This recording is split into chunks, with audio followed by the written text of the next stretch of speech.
রহিম।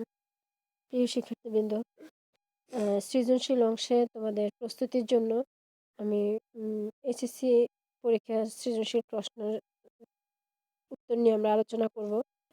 আম, আজকে আলোচনা করব এই দ্বাদশ অধ্যায়ের জীবের পরিবেশ বিস্তার ও সংরক্ষণ নিয়ে। একটা প্রশ্ন আমি উদ্দীপক পড়ব, এরপরে ওইসব প্রশ্ন নিয়ে আলোচনা করব। বাংলাদেশের দক্ষিণ পশ্চিমাঞ্চলে একটি বিশেষ বনভূমি অবস্থিত। এটি আবার বিশ্ব ঐতিহ্যের অংশ। এই বনভূমি সরাসরিভাবে নিয়মিত জোয়ার ভাটার মাধ্যমে প্রভাবিত হয়।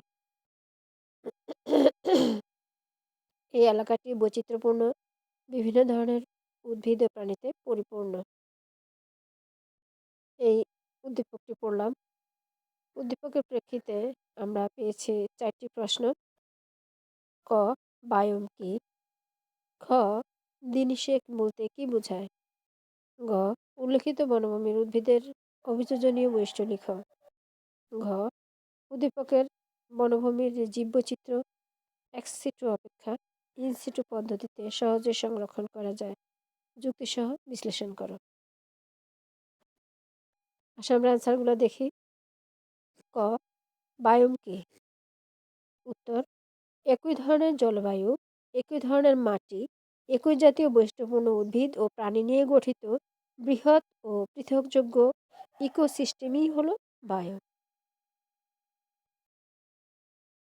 খ, দ্বিনিষেক বলতে কি বোঝায়?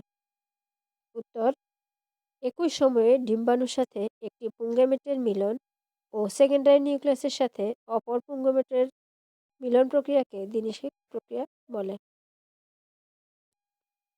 দ্বিনিষেক আবৃতবীজী উদ্ভিদের বিশেষ বৈশিষ্ট্য, এই প্রক্রিয়ায় একটি পুংগেমেটের সাথে ডিম্বাণুর মিলন হয় এবং অপর একটি পুংগেমেট সেকেন্ডারি নিউক্লিয়াসের সাথে মিলিত হয়, ফলে ডিম্বাণু জাইগোটে পরিণত হয় এবং ডিপ্লয়েড অবস্থা প্রাপ্ত হয়। কিন্তু সেকেন্ডারি নিউক্লিয়াস ট্রিপ্লয়েড অবস্থা প্রাপ্ত হয়। ট্রিপ্লয়েড মানে এখানে 3টা নিউক্লিয়াসের সমাবেশ ঘটে। এরপরে 2টা প্রশ্ন অবশ্যই উদ্দীপক সংশ্লিষ্ট। গ, উল্লিখিত বনভূমির উদ্ভিদের অভিযোজনীয় বৈশিষ্ট্য লিখ। উদ্দীপকে উল্লিখিত বাংলাদেশের দক্ষিণ পশ্চিম সমুদ্র উপকূল বিশেষ ধরনের বনভূমিটি হল সুন্দরবন। সুন্দরবনের মাটি লবণাক্ত। লবণাক্ত পরিবেশে উদ্ভিদসমূহের অভিযোজনিক বৈশিষ্ট্যসমূহ নিচে দেওয়া হলো। 1, মাটির গভীরতার সাথে সাথে লবণাক্ততা বৃদ্ধি পায়, তাই অধিকাংশ উদ্ভিদের মূলতন্ত্র মাটির খুব গভীরে না গিয়ে মাটির উপরের স্তরে বিস্তৃত থাকে। 2, অধিক লবণাক্ত পানি শোষণ করতে অসুবিধা হয়, তাই বৃষ্টির সময় লবণাক্ততা কিছুটা কমে আসলে উদ্ভিদ দ্রুত পানি শোষণ করে তাদের প্যারেনকাইমা কোষে সঞ্চয় করে থাকে। এ কারণে এদের কাণ্ড, পাতা ও মূলকে কিছুটা রসালো দেখায়। 3, জোয়ার ভাটার সময় পানির টানকে সহ্য করে দাঁড়িয়ে থাকার জন্য অনেক সময় স্তম্ভমূল বা ঠ্যাসমূল থাকে। 4, শ্বাসমূলের ভিতরে বায়ু কুঠুরি থাকে এবং সে কুঠুরিতে বায়ু ধরে রাখতে পারে। শ্বাসমূলের কারণে মূল ও বাইরের সাথে গ্যাসের বিনিময় সহজ হয়।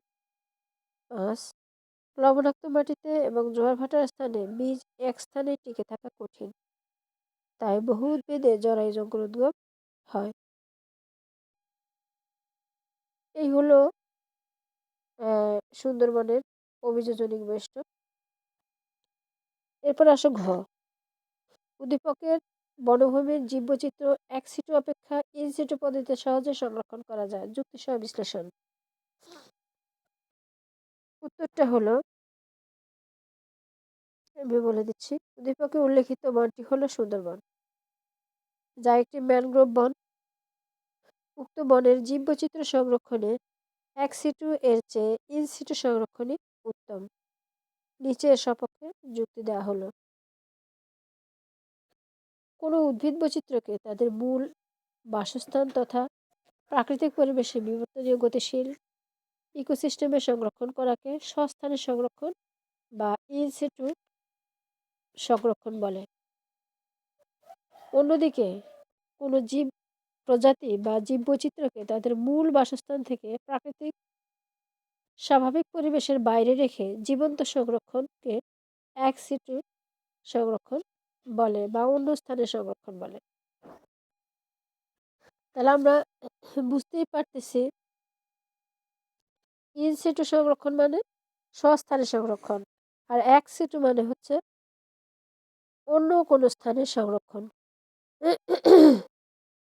এক সিটু সংরক্ষণ শুধু কষ্টসাধ্যই নয়, বরং ব্যয় সাপেক্ষও বটে।